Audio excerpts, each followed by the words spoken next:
언젠가 한번 어떤 청년이 결혼 문제를 가지고 상담을 하러 왔었는데 무슨 일을 하느냐 이래 물어보니까 기간제 교사라고 이야기를 했습니다. 그냥 교사입니다, 학교 교사입니다 이렇게 하지 않고 기간제에 힘을 주어서 기간제 교사입니다 이렇게 이야기를 했습니다. 그래서 학생을 가르치지 않느냐 이러니까 가르친다고 이야기를 했습니다. 제가 느낌에 이 청년에게서는 그 기간제라고 하는 것이 정식 교사가 되지 못하고 기간제 교사라는 게 많이 걸림돌이 되는 이런 느낌을 받았습니다. 그 청년이 정식 교사가 되면 온 세상을 가진 것처럼 기쁠 겁니다. 정식 교사가 되고 나면 어떻습니까? 애먹이는 아이들이 많다는 것을 느끼면서 내가 과연 교사를 해야 되나 말아야 되나 이런 회의를 겪을 때가 또 오게 됩니다. 고3 학생들, 재수생, 수험생들 1년 내내 수능 시험을 위해서 준비합니다. 막상 시험을 치보면 정말 그 종이 한 장 별것도 아닌 그 문제에 자기가 1년 내내 1년을 거기에 매달려서 아무것도 못하고 그냥 죽으라고 공부만 했는데 참 허무하다 이런 생각이 들게 되는 것입니다. 어떤 사람들은 인생 목표를 굉장히 높이 잡아서 앞산, 팔공산 올라가는 거 만족 못하고 히말라야 산맥에 있는 7,000m 이상 되는 이런 봉우리에 올라가는 걸 목표로 삼아서 14개 봉우리를 다 정복한 여성이 있습니다. 그 높은 봉우리에 올라가면 어떻습니까? 드디어 목표를 성취했구나 이런 만족감도 들기도 하고 온 세상이 내 발 아래 있도다 이래서 굉장히 만족스럽지만은 곧 너무 춥고 미끄럽고 거기는 바람이 불기 때문에 서둘러서 내려와야 되는 것입니다. 사람들은 이 세상에서 높은 자리를 두고서 부자가 되는 것을 두고서 목표를 삼고 열심히 노력을 하지만 막상 최고로 높은 곳에 가보면 대화를 나눌 사람도 없고 정말 할 일도 없고 정말 미칠 것 같은 이런 상태에 빠지게 됩니다.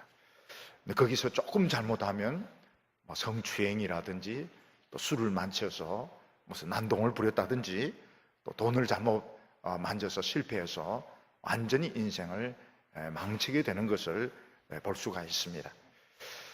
그것은 신기루 같은 잘못된 목표를 쫓아서 한평생 달려왔기 때문에 실패를 하게 되는 것입니다. 하나님의 백성들은 예수를 믿고 나면 이런 목표가 없어져 버립니다. 전에는 교수가 되고, 전에는 사장이 되고, 전에는 공무원이 되고 이런 목표를 가지고 열심히 노력을 했는데 예수를 딱 믿고 나니까 하나님을 아는 영광이 너무 찬란해져 버려서 이 세상에 이런 목표들이 정말 꼭 해야 되는가, 목표가 희미하면서 목표 없는 이런 인생을 살게 되는 것입니다. 근데 이것은 우리에게 굉장히 중요한 것입니다. 왜냐하면 우리에게서는 목표가 없어지지만 하나님에게서는 목표가 생기게 되기 때문입니다. 우리는 이 세상에서 높은 자리에 올라가는 CEO가 되고 또 최고로 높은 자리에 올라가는 것이 인생의 목표지만은 하나님께서는 나를 붙잡으시는 것이 목표이시고 나를 쓰시는 것이 목표인 것입니다. 그래서 우리는 하나님 손에 딱 붙들리는 순간 내 목표가 없어지고 목적이 없어져서 굉장히 많이 방황을 하게 됩니다.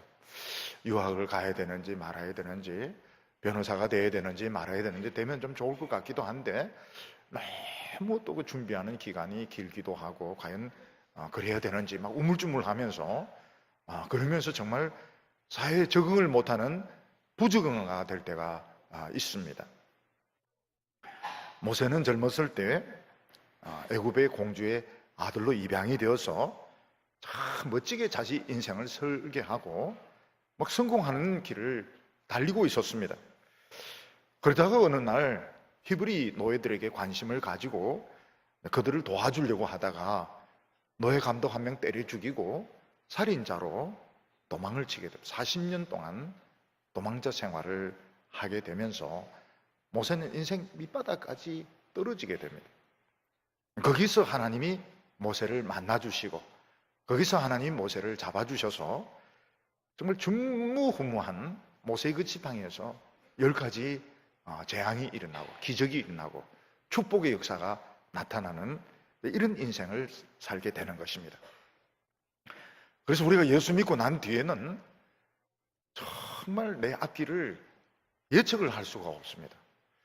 예수 믿는 사람에게 최고의 크게 스트레스 두 가지, 큰 스트레스 두 가지가 있는데 하나는 무엇인가 하면 하나님이 내 모든 일을 다 보고 계시고 알고 계신다. 이게 스트레스입니다. 하나님을 안 믿을 때는 좀 엄탕한 영화를 보고 만화를 보고 막 이렇게 해도 그냥 마음이 괜찮은데 예수를 믿고 나니까 안 보는 것도 아닙니다. 보긴 보지만 하나님이 또 알고 계시고 보고 계시고 이러니까 굉장히 그 스트레스가 생기는 것입니다. 그리고 또 하나는 무엇인가 하면 미래에 대해서 전혀 예측이 안 되는 것입니다. 예수 안 믿는 사람은 어느 대학 나오고 뭐 LG나 삼성에 몇 년 있었다 이러면 딱 계산이 나옵니다. 연봉이 얼마고 차는 뭘 타고 다니고 어느 정도의 아파트에 살겠구나 계산이 딱 나오는데 하나님의 백성은 전혀 예측이 되지 않습니다. 도대체 앞으로 뭐가 될 것인지 어떤 결과가 나올 것인지 그게 굉장한 그 스트레스인 것입니다. 오늘 성경 말씀은 하나님이 이스라엘 백성들이 가나안 땅에 들어가서 가나안 땅을 차지했을 때 목표를 달성했을 때 이렇게 해라 이렇게 말씀하시는 겁니다. 우리가 이거 보면 너무 좀 빠른 것 같아요. 아니 가나안 땅에 들어가지도 않았는데 가나안 땅에 들어가면 이렇게 하라. 수능도 안 본 학생에게 서울대 입학하면 이렇게 하라. 좀 너무 김치국물을 일찍 마시는 게 아닐까요? 하나님은 우리가 하나님의 말씀을 들으면 이런 일은 꼭 일어난다는 것입니다. 꼭 일어나고 우리가 그 목표에 달성하는 것보다 더 중요한 것이 하나님이 우리에게 말씀하시는 것, 순종하는 것이 더 중요하다는 것입니다. 교원 시험에 합격해서 교사가 되는 것도 참 중요하지만 그 뒤에 하나님 말씀 순종하는 것이 중요하고 의사가 되는 것도 중요하지만 그 뒤에 하나님의 말씀에 순종하는 것이 중요하고 로스쿨을 나와서 변호사가 되는 것도 중요하지만 그 뒤에 하나님 말씀에 순종하는 것이 더 중요하다는 것입니다. 우리하고 생각이 좀 많이 달라요. 우리는 그 자체가 중요한데 변호사가 되고 의사가 되고 우리가 교사가 되고 이게 중요한데 하나님은 그것보다 더 중요한 것이 그때 하나님 말씀에 순종하는 것이 중요하다 이렇게 말씀하고 있습니다. 오늘 첫 번째로 이스라엘 백성들은 가나안 땅에 들어가면 이렇게 선포하라 하나님이 말씀하고 있습니다. 이스라엘 백성들의 그 꿈은 젖과 꿀이 흐르는 가나안 땅에 들어가서 그 땅을 차지하는 것입니다. 지금 광야 40년을 돌고 있는 이스라엘 백성들은 문명의 혜택을 전혀 받지 못한 사람들입니다. 이들은 학교 문턱에도 가본 적이 없고 농사라고 하는 것은 지어본 적이 없고 뭐 스타벅스, 이마트 가본 적이 없습니다. 옷은 딱 한 벌로 40년을 입습니다. 참 지겹습니다. 지겨워. 신발도 여러 개의 신발을 신고 이렇게 좀 갈아 신어야 되는데 샌들 하나를 가지고 40년 지나면서 하나님 기적이다, 축복이다 이렇게 하는데 이스라엘 백성들은 문명의 혜택을 받아본 적이 없습니다. 그런데 가나안 땅에 딱 들어가니까 정말 그 집이 있고 학교가 있고 막 상점이 있고 너무너무 농사를 지으니까 너무너무 좋은 것입니다. 그때 하나님께서는 딴 것을 하지 말고 이것부터 하라 이렇게 말씀하셨는데 오늘 말씀 신명기 26장 1절을 보면 내 하나님 여호와께서 내게 기업으로 주어 차지하시기에 하실 땅에 내가 들어가서 거기 거할 때에 이스라엘 백성들은 가나안 땅에 들어가서 차지하느냐 차지 못하느냐 이게 중요하다고 생각하는데 하나님 거기 들어가서 하나님의 말씀에 순종하는 것이 중요하다는 것입니다. 되게 이제 남자들하고 여자들하고 책 읽을 때 보면 책 읽는 게 틀립니다. 남자들은 죽었나 살았나, 주인공이 죽었나 살았나, 이게 이제 관심을 많이 가지는데, 여성들은 그거보다는 그 과정을 더 중요하게 생각합니다. 아내가 저한테 이제 책 읽은 걸 설명할 때 보면 굉장히 길게 설명하는데 서론의 반입니다.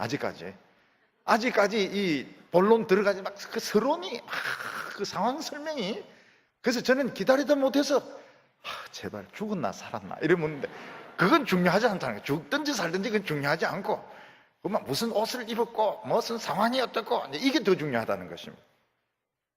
마찬가지로 우리는 합격했냐 못했느냐, 교원 자격시험 붙었냐 안 붙었냐, 이게 중요하다는 생각하는데, 하나님은 그거보다 딴 게 중요하다고 말씀하고 있습니다. 2절에 보면 내 하나님 여호와께서 내게 주시는 땅에서 그 토지의 모든 소산의 만물을 거둔 후에 그것을 가져다가 광주리에 담고 내 하나님 여호와께서 그의 이름을 두시려고 택하신 곳으로 그것을 가지고 가라고 말씀하고 있습니다. 이스라엘 백성들이 가나안 땅에 딱 들어가면 학교를 지어야 되겠구나, 내 집을 지어야 되겠구나, 밭을 확보를 해야 되겠구나, 여러 가지 생각을 하는데, 하나님께서는 무엇보다도 농사를 지었을 때 그 첫 열매를 전부 바구니에 담아서 하나님이 정하신 성전에 가서 바치라고 말씀하셨습니다. 우리가 생각하기에 농사 지은 사람이 첫 열매를 자기가 먹는 것이 참 당연합니다. 그동안 고생했으니까 광야에서 고생하고 가나안 땅에 들어와서 고생하고 드디어 농사 지어서 첫 열매를 거뒀으니까 자기가 먹는 것이 당연한데, 첫 열매를 먹지 말고 하나님의 정하신 곳에 가서 거기서 바치라고 말씀했습니다. 무슨 말인가 하면, 우리는 얼마나 높은 자리에 올라가느냐, 얼마나 월급을 많이 받느냐, 이걸 중요하게 생각하는데, 하나님께서는 하나님 말씀에 순종하는 사람이 되느냐, 아니면 하나님 말씀을 순종하지 않는 사람이 되느냐. 그래서 가나안 땅에 들어가면 제일 먼저 해야 되는 것이 뭔가 하면 하나님 말씀에 순종하는 사람이 되라는 것입니다. 근데 우리가 이제 경험해보면 참 어렵습니다.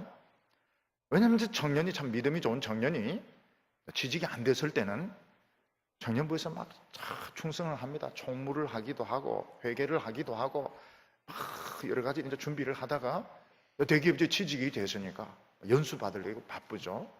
그 다음에는 이제 컴퓨터를 배워야죠. 외국어를 배워야 되죠. 막 돌아다니죠. 그렇게 하다 보면 기도할 시간이 없고 교회 나올 시간도 없고, 또 막 모여서 어디 놀러 가고 이러면 또 따라가야 되고 사회생활 또 따라가야 되고 이러니까 점점 하나님으로부터 멀어지게 됩니다. 여성들도 보면 저녁 때는 막 열심히 정말 막 교회 와서 충성 봉사하다가 그렇게 기도해서 이제 아기를 낳았을 때 아기가 너무 좋으니까요. 아기가 너무 좋으니까 막 아기하고 논다고 설교도 귀에 안 들어오고요. 설교 시간에 막 애 입에 막 과자 넣어주고 머리 빗겨주고 누가 핀 빼면 막 화를 내면서 또 핀을 고쳐서 주고 이러다 보면 이제 예배 시간 다 지나가 버리고요. 교회 빠져버리고요. 애가 약간 열 오르려고 안 올라도 오를까 생각되면 안 오고 이렇게 하면서 하나님하고 이제 멀어지게 되는데, 하나님께서는 뭐라고 말씀하시는가 하면, 하나님이 우리를 축복하실 때 하나님의 말씀에 순종하는 사람이 돼야 된다 하는 것입니다. 보통 사람들은 성공하고 나면 기쁩니다. 기쁘고 축하를 받고 우쭐해지게 됩니다. 나는 드디어 목표를 달성했다. 나는 변호사가 되었다. 의사가 되었다. 선생님이 되었다.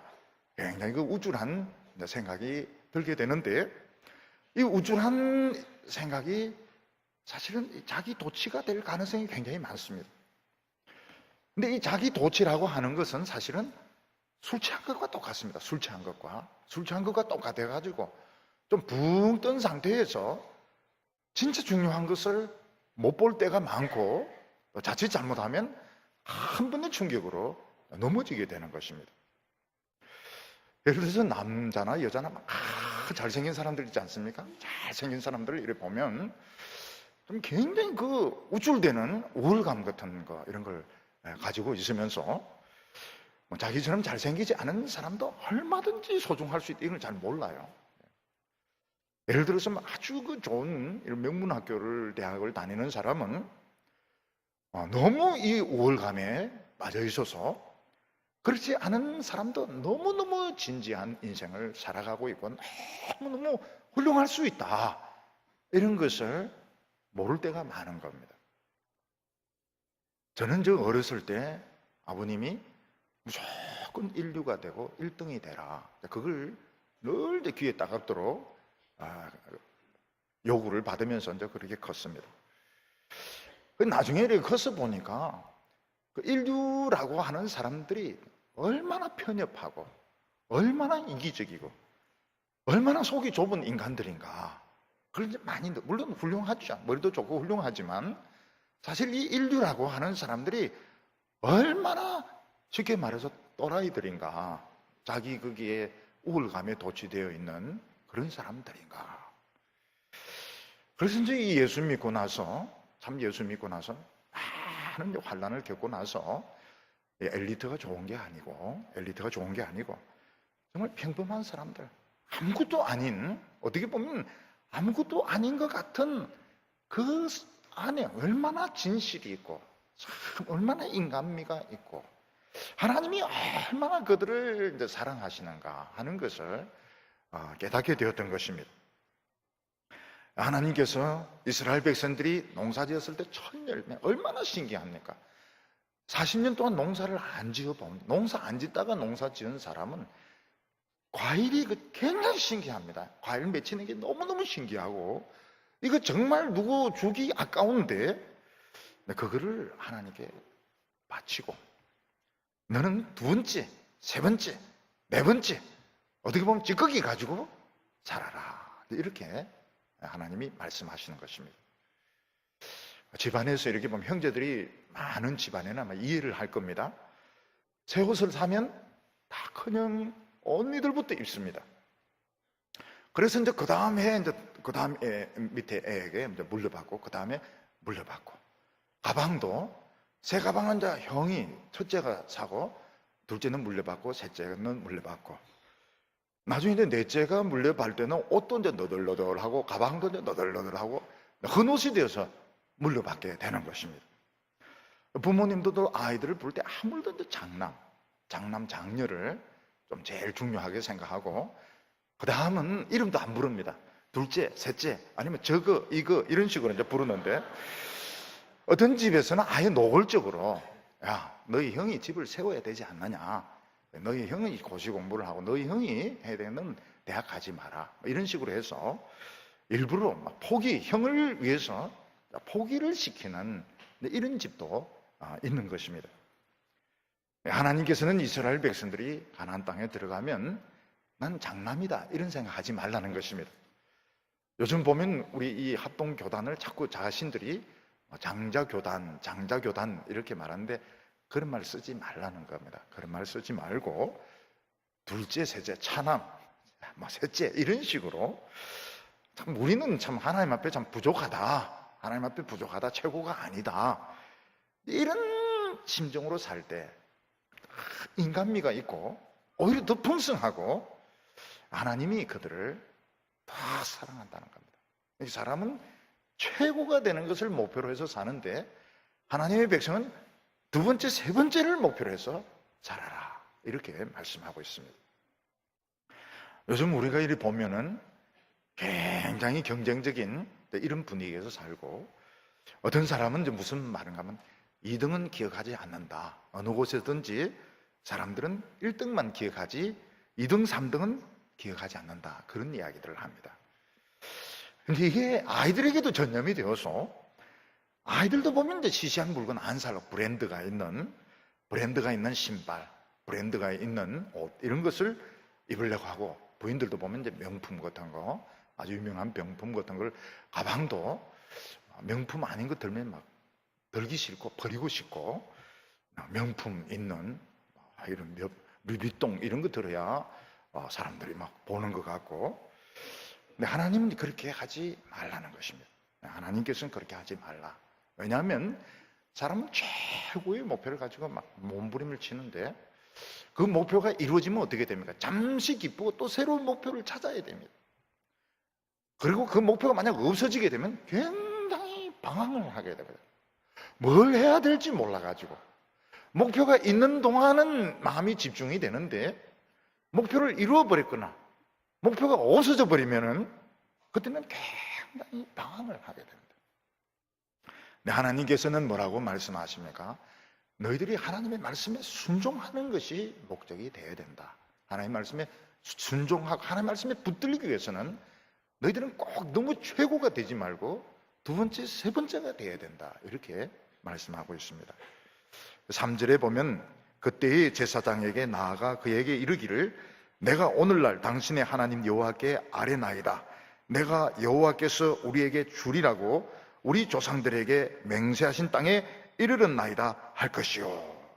하나님 앞에 와서 고백을 한 첫 열매를 갖다 놓고 하나님께서 우리에게 주시리라고 조상에게 맹세한 땅에 저희들이 드디어 왔습니다. 이제 이 첫 열매를 하나님께 바칩니다. 이러면서 보고를 하게 했습니다. 하나님께 보고하는 것이 굉장히 중요합니다. 우리에게 너무너무 고통스러운 일이 생겼을 때 그걸 내가 감당을 하고 내가 책임을 지려면 미칩니다. 그걸 하나님께 보고를 드려야 됩니다. 하나님, 저에게 이런 고통스러운 일이 일어났습니다. 보고하고 그 짐을 벗어버리라는 것입니다.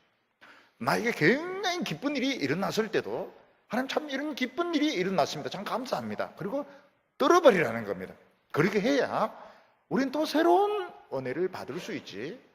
안 좋은 일을 가슴에 품으면 이게 1년, 2년, 3년 계속 내 마음을 지배를 하게 되고 또 좋은 일을 그냥 내가 좋아서 막 흥분돼 버리면 정신을 못 차리게 되는데 하나님께 보고를 하나님에게 돌려드리는 거예요. 그래서 어떤 일이 일었을 때 하나님께 기도하고 하나님께 찬송함으로써 새로운 미래를 시작하는 것이 중요하다고 말씀하고 있습니다. 그래서 하나님은 이스라엘 백성들에게 가나안 땅을 주시는데 굉장히 오랜 세월이 걸렸습니다. 애굽에서 종살이하게 하시고 40년을 광야에서 여기저기 돌아다니게 하시고 그래서 하나님은 가나안 땅보다 더 중요한 것이 하나님의 말씀을 듣고 순종하는 것이다 하는 것을 체험하게 하셨습니다. 그래서 이스라엘 백성들이 하나님의 말씀을 체험하고 믿었을 때 어떤 일이 일어나게 됩니까? 요단강을 그냥 첨벙첨벙 들어가는데 물이 끊어져서 요단강이 갈라지게 됩니다. 하나님께서 여리고성을 하루에 한 바퀴 돌고 일곱째 날을 7번 돌아라. 굉장히 어렵습니다. 성 한 바퀴 돈다는 거 굉장히 어렵고 마지막 날 7바퀴 돈다는 거 굉장히 어렵습니다. 근데 하나님 말씀 그대로 합니다. 하루는 한 바퀴씩 돌다가 7바퀴 딱 도는데 딱 무너집니다. 손도 안 대는데 성이 폭삭 무너집니다. 기브온에서는 기브온 족속이 쏘갔습니다. 완전히 바가지를 썼습니다. 그렇지만 그들이 믿음으로 기도했을 때 태양과 달이 머무는 이런 기적이 일어난 것입니다. 하나님께서는 우리가 하나님 저는 직장을 가졌으면 좋겠습니다. 교사가 되었으면 좋겠습니다. 변호사가 되었으면 좋겠습니다. 결혼했으면 좋겠습니다. 그 이전에 제가 말씀에 순종하겠습니다. 결혼 생활을 믿음으로 하겠습니다. 직장에서 말씀에 순종하겠습니다. 변호사가 되어도 말씀대로 하겠습니다. 이게 중요하다. 왜냐하면 그 가보면 굉장히 복잡한 그 세계가. 그 세계에 못 들어갔을 때는 너무너무 좋은데 그 들어가 보면 술 마시고 또 막 서로 막 편 가르고 막 이런데 너무너무 어려워요. 근데 내가 하나님 말씀에 순종하는 사람이 되었을 때 요단강이 갈라지고 여리고성이 폭삭 무너지고 태양과 달이 머무는 더 큰 능력이 나타나게 되는 겁니다. 그래서 우리가 인생 사는 거 보면 산 넘어 산입니다. 작은 목표를 달성하면 참 좋을 것 같은데 목표를 달성하면 또 문제가 있습니다. 극복하면 또 문제가 있습니다. 그래서 이 세상에 있는 것이 목표가 되지 말고 하나님의 말씀에 순종하는 사람이 목표가 되었을 때 근데 그게 그 뒤에 계속 하나님의 능력이 온다는 겁니다. 대학원생들 보면은 교수가 되었으면 참 좋겠다. 정교수가 되었으면 되고 보면 또 교수 세계가 굉장히 복잡하거든요.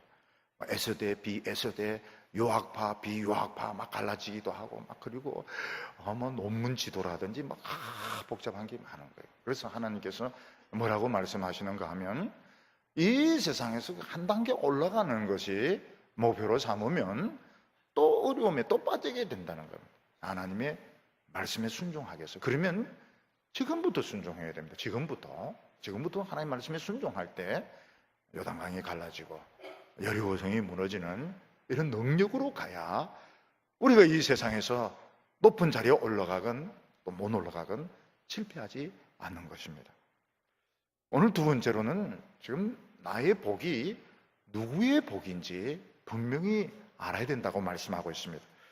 5절과 6절 보면 너는 또 내 하나님 여호와 앞에 아뢰기를 내 조상은 방랑하는 아람 사람으로서 애굽에 내려가 거기서 소수로 거류하더니 거기서 크고 강하고 번성한 민족이 되었는데 애굽 사람이 우리를 학대하며 우리를 괴롭히며 우리에게 중노동을 시키므로 우리가 우리 조상의 하나님 여호와께 부르짖었더니, 여기 보면 이스라엘 백성들의 비참한 과거가 전부 다 나오고 있습니다. 이스라엘 백성들의 뿌리는 아람 사람들입니다. 아람 사람인데 정말 정처 없이 돌아다니는 유목민이 이스라엘의 뿌리였습니다. 이 사람들이 애굽에 내려갔다가 노예로 학대를 많이 당하게 되는데 하나님의 도우심으로 나오게 되고 하나님의 도우심으로 가나안 땅에 들어가게 됩니다. 여기서 중요한 키워드가 뭔가 하면 하나님의 도우심입니다. 하나님의 도우심으로 오늘까지 오게 되었고 하나님의 도우심으로 또 앞으로 가게 되는 것입니다. 근데 이스라엘 백성들의 이런 그 히스토리를 보면 출애굽할 때는 기적이 많이 일어나지만 광야는 자기들이 돌아다니게 되고 가나안 땅은 자기들이 싸웁니다. 자기들이 직접 막 피를 흘리면서 막 싸우는데 하나님은 뭐라고 말씀하시면 하나님이 하셨다는 것입니다. 내가 먹을 것이 하나도 없는데 정말 돈이 딱 떨어졌는데 막 기도하니까 어떻게 돈 생겼으면 우리 하나님이 주셨다고 믿습니다. 또 막 병에 걸려서 막 열이 풀풀 나고 괴로운데 친구들이 와서 기도해줘서 병이 낫게 되었을 때 하나님이 고쳐주셨다 이렇게 믿습니다. 근데 내가 열심히 공부해서 삼성에 들어가고 LG 들어가고 로스쿨, 메디컬 스쿨 나왔을 때는 내가 했다고 생각합니다. 내가 열심히 공부한 거네요. 왜냐하면 하나님이 문제를 가르쳐 주신 것도 아니고 내가 코피 흘려가면서 내가 열심히 공부해서 된 거니까 내가 했다고 생각합니다. 그러나 우리의 모든 것이 다 하나님이 하신 것입니다. 하나님이 그만한 건강을 주셨고 또 그만한 머리를 주셨고 공부할 수 있는 여건을 주셨기 때문에 우리가 한 것입니다. 그래서 우리는 기적만 기적이 아니고 정상적인 일상생활, 이게 또 기적입니다. 이게 기적입니다. 제가 이 서울에서 목회를 할 때 보면 그 아기들을 분만하지 않습니까? 그런데 정상적인 이 건강한 아기가 나오면 정상적이다 하면서 막 기뻐하고 춤을 춥니다. 왜냐하면 아기들이 많이 아픈 아기들이 많아요. 아기들이 병을 가지고 태어난 아기들이 많습니다. 우리 동무교회를 보니까 임신도 잘 되고요. 임신도 잘 되고 또 아기들이 건강한 아기들이 굉장히 많이 나옵니다. 유아 세례 줄 때 보면 막 손가락 땡겨 입이 빨기도 하고 말이죠. 아기들이 막 눈도 초롱초롱하고 굉장히 아기들이 건강한 아기들이 건강한 아기들이 많이, 물론 뭐 인큐베이터에 들어가는 아이들도 있지만은 건강한 아기들이 굉장히 많이 나와요. 우리가 알아야 될 것이 뭔가 하면 우리가 지금 정상적으로 안 아프고 사는 이게 기적인 겁니다. 기적. 하늘에서 불이 떨어지고 죽은 사람이 살아나고 이게 기적, 이것도 기적이지만 사실은 그게 좀 골치 아픈, 불이 자꾸 떨어지고 불 나면 어떻게 하려고 그래요? 그리고 죽은 형제들이 그냥 계속 누워 계셔야지 일 나서 자꾸 돌아다니면 지금 직장도 모질하고 이런데 지금 산 사람도 지금 알바 자리도 모질하는데 죽은 사람 자꾸 살아나고 이러면 안 되죠. 우리가 지금 정상적으로 지금 살아가고 있는 이것도 기적인 것입니다. 우리는 보면은 이 정규직, 비정규직 이걸 굉장히 이걸 차별을 많이 합니다. 근데 그렇지 않은 데는 그 차별이 그렇게 큰 의미가 없죠. 저는 제도권과 비제도권에 이제 같이 이래서 같이 많이 왔다 갔다 했습니다. 지금은 이제 제도권에 들어왔죠. 목사로서 제도권에 신학을 하고 목사 안수를 받고 제도권에 들어왔지만 비제도권에서도 오래 있었습니다. 또 학교도 다녔지만 학교 안 다닐 때도 많았어요. 저는 제도권과 비제도권을 광야와 가나안 땅을 왔다 갔다 한 경험을 가지고 있습니다. 근데 보면은 광야가 좋은 게 뭔가, 광야는 딱 정해진 수업이 없으니까 그냥 내 맘대로 할 수 있는 건 내 맘대로. 비제도권에 있으면 참 하나님도 너무 가깝고 하나님도 생활이 심플합니다. 생활이 굉장히 단순해요. 찬송 부르고 기도하고 가다가 뭐 정갈이 있으면 잡아 죽이고 막 이러면서 말씀 묵상하고. 그런데 가난하죠. 가난하고 아무도 안 알아주지 않는 게 아니고 안 알아주고 굉장히 비참하고요. 비참하지만 영성은 광야가 최고의 영성입니다. 제도권에 들어오면은 생활이 안정이 됩니다. 사람들이 인정을 해줍니다. 그런데 영성은 또 떨어져요. 그리고 막 제약이 굉장히 많습니다. 우리 형제 자매들은 이 제도권과 비제도권 너무 엄격하게 나누면 이게 좀 힘들어지게 됩니다. 지금 난 뭐냐? 지금이 오히려 정말 알곡이 연근은 때인데 진짜 마음껏 찬송하고 마음껏 기도하고 마음껏 진짜 교회 봉사하고 굉장히 좋을 때인데 난 실패했다. 난 아웃사이더다. 막 비참한 이런 느낌이 들고 또 제도권에 들어가면 거기 적응하려고 막 정신없이 돌아다닌다고 성경도 못 읽고 기도도 안 하고 막 담배 얻어피우고 막 이러면서 이제 돌아다니고 이렇게 하니까 결국은 양쪽 다 실패할 가능성이 많은 것입니다.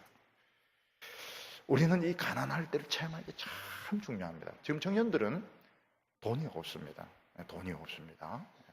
돈이 있는 사람이 있을지도 모르겠지만 거의 돈이 없습니다. 지갑 열어보면 굉장히 얄팍하게 없습니다. 그러다가 이제 나중에 하나님이 돈을 많이 주셨을 때 그 돈은 내가 번 걸까요? 하나님이 주신 걸까요? 하나님이 주신 겁니다. 하나님이 많이 주신 거예요. 정규직도 하나님이 주신 것이고 아파트도 하나님이 주신 것이고. 저는 직업이 목사 아닙니까? 목사 돈 안 벌잖아요. 그러니까 지금 제가 가지고 있는 것은 전부 다 하나님의 겁니다. 제가 아무것도 없어요. 그래도 여러분이 와서 가져가려면 안 됩니다. 왜냐하면 당장 써야 되니까. 당장은 내가 가지고 있으니까 안 내놓으려고 그래요. 그렇지만 실제로 내 거가 없어요. 내 거가 없고 다 교인들 헌금해서 주신 것이고 하나님이 주신 것이고 내 거 아무것도 없습니다. 우리가 지금 사는 건 100% 하나님의 은혜입니다. 지금 젊었을 때 돈 있고 망하는 겁니다. 지금 젊었을 때 이게 망하는 거, 완전히 망하는 거. 지금 돈 없어야 돼요. 지금 돈이 없어요. 지금 가난해야 되고 명성이 없어야 됩니다. 그러면서 100% 나는 하나님의 은혜로 산다. 이래 해도 나중에 성공하면 다 잊어먹어버립니다. 우리나라 속담에 개구리가 올챙이 시절을 잊어버린다고. 개구리가 올챙이 보면 뭐라고 합니까? 너 누구냐? 이래 묻습니다. 누구? 이러면서 희한하게 생겼네. 옛날엔 지가 그랬는데. 우리는 지금 지금 다 성공 못했죠. 지금 성공 못하고 100% 다 하나님의 은혜고 우리는 사용되는 겁니다. 우리는 사용되는 것이고 기쁘죠. 하나님이 나를 쓰셔서 참 큰일 하면 기쁘죠. 하나님 그렇게 써주셔서 기쁘죠. 근데 하나님이 그렇게 하신 것입니다.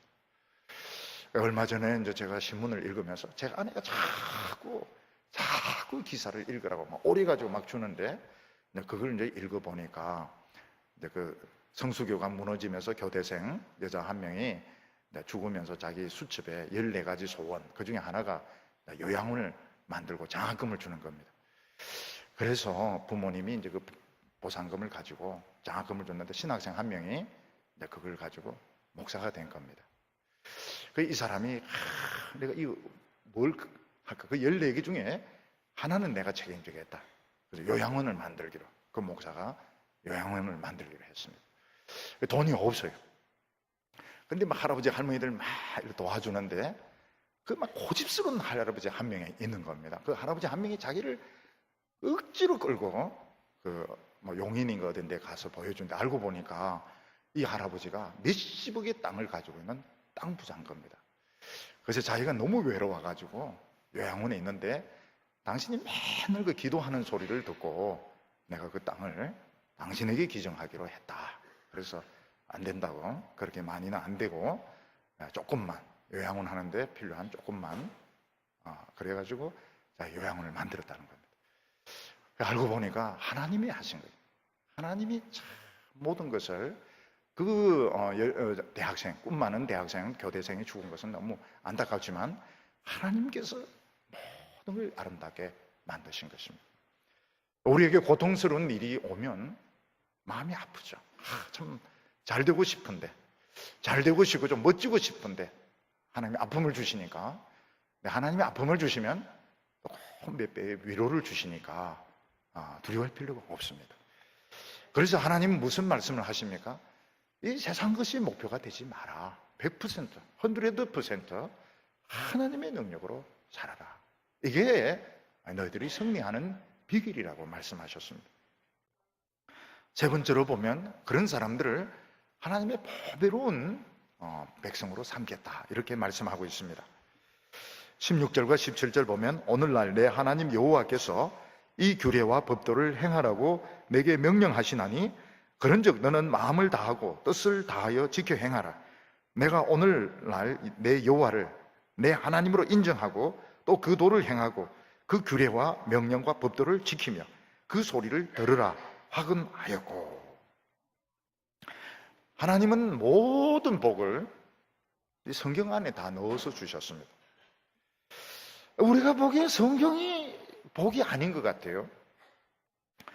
젊은 청년들의 세상 너무너무 좋습니다. 세상에 좋은 대학교, 좋은 직장, 백화점, 너무너무 좋은 게 많습니다.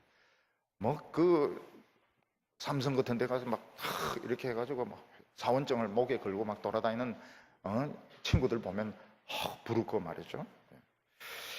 근데 하나님은 진짜 복을 성경 안에 다 집어넣으신 것입니다. 인디언들은 뉴욕이 섬 아닙니까?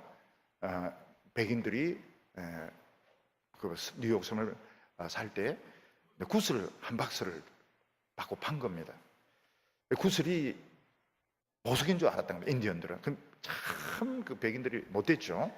뉴욕 섬을 구슬 한 박스를 주고 삽니다, 속여가지고. 우리 어렸을 때 보면 딱지 재벌이 있습니다. 딱지를 굉장히 잘해가지고 서랍에 딱지가 구슬도 재벌이 있습니다. 구슬을. 근데 저는 한 번도 그걸 따본 적이 없습니다.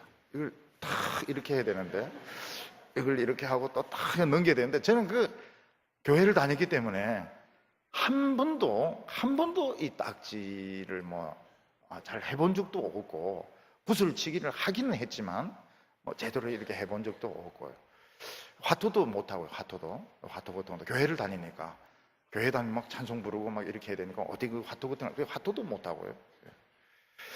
어떤 애는 만족해서, 나 이제 그만 살란다. 내가 이 딱지를 이렇게 많이 따고 구슬을 이렇게 많이 땄으니까 나 이제 인생 그만 살란다. 난 재벌이다. 학교 갔다는데 엄마가 화장실에 다 버린 거예요. 그 애가 자살하려고, 엄마인데 왜 그렇게 하냐고 막 따지니까, 이거 필요 없다는 거예요. 이 필요 없고 공부해라, 이놈 자식아, 공부해라. 그러면서 엄마가 야단을 치는 겁니다. 만약 우리나라에 이제 석유가 나오면 우리나라 사람들 굉장히 좋아할 겁니다. 좋지가 않아요. 절대 좋지가 않습니다. 석유 나오는 나라 중에서 국민들이 잘 사는 나라가 별로 없습니다. 그냥 왕이나 귀족들만 살찌고 그 대기업체만 살찌고 국민들은 굉장히 가난합니다. 그리고 북한이 저래 핵무기 만들고 이래도 미군이 공격 안 하는 이유는 뭡니까? 공격해봐야 끈질 국물이 없는 겁니다. 너무 가난한 나라이기 때문에 만약 북한에 석유 나오면 절대로 가만 안 있죠. 절대로 그냥 두지 않습니다. 없어도 있는 거 만들어서 이제 공격을 할 판인데, 그러니까 우리나라가 지금 참 석유 한 방울 안 나오는데 그렇게 공부하고 그렇게 회사 다니고 이래서 경제적으로 굉장히 우리나라, 그 사람들이 놀라는 겁니다. 우리나라는 석유 한 방울 안 나오는데 정유 기술은 세계 최고입니다. 석유를 정유하는 기술은 세계 최고입니다. 사람들이 놀래요. 태평양에 섬이 하나 있었습니다. 그 섬은 비둘기 똥이 덮여서 바위가 되었는데, 그 비둘기 똥은 가져가면 비료 원료가 되는 겁니다. 아주 중요한 비료 원료가 됩니다. 그래서 그 섬 사람들은 일을 안 하고 비둘기 똥 그 바위를 팔았습니다. 국민들은 물고기 안 잡고 농사 안 잡고 그냥 공짜로 막 사는 거예요. 그 대신 그래서 어떤 전 국민 내 90%가 비만이었습니다. 왜냐하면 일을 안 하고 먹기만 하니까요. 소세지 같은 거 막 먹고. 그리고 90%가 당뇨 환자였습니다. 섬이 그렇게 크지도 않는데 경찰관 한 명은 람보르기니 몇 억짜리 그 비만한데 들어가지도 않아요. 차에 들어가지도 않는데 달릴 데도 없는데 람보르기니를 탑니다. 왜냐하면 돈이 너무 많으니까요. 얼마 가지 않아서 비둘기 똥이 없어지게 되었습니다. 그 뒤로 그 섬 사람들은 전부 거지가 되었습니다. 먹고 살 기가 없었어요. 원조해주는 나라도 없고 겨우 대만에서 좀 원조를 해줘가지고 극빈자로 살아가고 있습니다. 우리나라 사람들 보면 천년자원 없습니다. 근데 죽으라고 공부하고, 부잣집 애들 보면 공부 안 하고 놀지 않았습니까? 근데 가난한 집 애들이 막 열심히 공부하듯이 우리나라는 나라도 적고 천년자원도 없는데 지금도 마찬가지. 지금도 취직도 안 되는데 학생들 다 도서관에 갑니다. 도서관에. 미국의 그 하버드 스퀘어 가면 그 알코올 중독자들, 마약 중독자들 거리에 막 누워 있고요. 영국에도 가보면 길에 그 알코올 중독자는 마약, 그 자전거 나누면 바퀴 빼갑니다. 그걸 가지고 마약을 해 먹으려고요. 근데 우리 학생들은 막 도서관에, 취직 안 되는데도 도서관에 가서 죽으라고 공부하고, 학생들, 고등학생들, 재수생들은 막 새벽 2시, 3시까지 갔다 오고. 근데 진짜 축복은 성경 안에 있습니다. 우리가 이 성경 안에 있는 것, 눈에 보이지 않는 이 복을 알라 그러면 미쳐야 됩니다. 미쳐야 돼요. 우리가 맨정신을 가지고, 이 세상에 좋은 게 그렇게 많은데 성경을 사랑하는 건 사실 불가능합니다. 성경 맛을 알고 나서는 미쳐버려야 됩니다. 성경 말씀에. 이 성경에 막 미쳐버려야 됩니다. 그러면서 하나님은 우리 인생을 정금과 같이, 진짜 가치 있는 인생으로 하나님 만들어 주십니다. 18절에 보면 여호와께서도 내게 말씀하신 대로 오늘 너를 자기의 보배로운 백성이 되게 하시고, 밑줄 쫙 그으시기 바랍니다. 보배로운 백성 밑에 쫙 밑줄 그으십시오. 왜냐하면 부모님 보시기에 자식들이 다 참 사랑스러운, 그 중에 특히 막 회사 사장이 되고 회장이 되고 막 국제 변호사 돈 많이 벌어주는 그 아들이 있으면 보배로운 아들이다, 이렇게 말할 것입니다. 하나님에게도 보배로운 백성이 있습니다. 그 보배로운 백성이 뭔가 하면 세상에서 성공한 사람이 아니고 하나님 말씀에 순종하는 사람들이 하나님의 보배로운 백성인 것입니다. 하나님은 그 사람에게 명예와 존귀와 부와 영광과 능력과 모든 것을 다 부어주십니다. 사람들은 그릇과 같기 때문에 안에 담기는 그릇에 따라서 가치가 달라지게 됩니다. 병에 참기름 넣으면 참기름병이 되고 간장을 넣으면 간장병이 되는데, 우리 안에 하나님 말씀을 담으면 천사로 변하게 됩니다. 그리고 그 가치는 말로 표현할 수가 없습니다. 하나님께서는 오늘 말씀을 듣는 사람들에게 가나안 땅 꼭 준다, 가나안 땅 반드시 들어갈 것이다, 그 대신에 너희들은 하나님 말씀에 순종하는 사람이 되라. 실제로는 성공이 목적이 되면 더 좁아집니다. 사람 사귀는 폭도 더 좁아지고 말씀에 순종하기가 더 어려워집니다. 지금부터 아예 나 배짱이다, 하나님 말씀대로 나 순종하겠다, 그러면 그 사람은 높은 자리에 올라가도 그게 연연하지 않기 때문에, 자리에 연연하지 않기 때문에 굉장히 깨끗하고 멋있는 이런 하나님의 백성이 되는 것입니다. 오늘 사람들은 좀 더 안정된 이런 위치를 위해서, 좀 더 높은 위치를 위해서 목표를 잡고 열심히 노력하는데 올라가 보면 춥고 배고프고 외롭고 미끄럽고, 그래서 조금 이제 여자와 관계 잘못하고 술 마시고 행패 부리고 이러면 바로 떨어져요. 우리나라 보면 지금 막 군대가 좀 타겟화가 되어 있는 것 같은데, 막 중령들, 대령들 이런 사람들 성추행에 대해서 바로 구속되면 와서 계급장 떼고 바로 수갑차가 바로 들고 가버립니다. 왜 그런가 하면 목표를 잘못 잡아서 그런 것입니다. 광야와 같은 세상 지금 살면서 지금 마음을 성공의 목표를 두지 말고 나는 하나님 말씀에 순종하는 사람이 되겠다. 그리고 나는 두 번째, 세 번째로도 난 충분히 나는 행복하게 살 수 있다. 이런 마음을 가지고 하나님 손에 붙들려서 후회 없는 멋진 인생을 사는 여러분들 다 되시기를 바랍니다. 기도드리겠습니다. 하나님 아버지, 감사합니다. 10월 마지막 주일 우리 많은 청년들 하나님 앞에 불러주시고 하나님의 진심을 우리에게 알려주셔서 감사합니다. 하나님의 약속을 믿습니다. 우리 속에 있는 모든 불안과 두려움들 다 내려놓게 하여 주시고 하나님 말씀에 미치게 하여 주시고 하나님 손에 붙들리게 하여 주시옵소서. 지금부터 말씀대로 살게 하여 주시옵소서. 예수님의 이름으로 기도하옵나이다.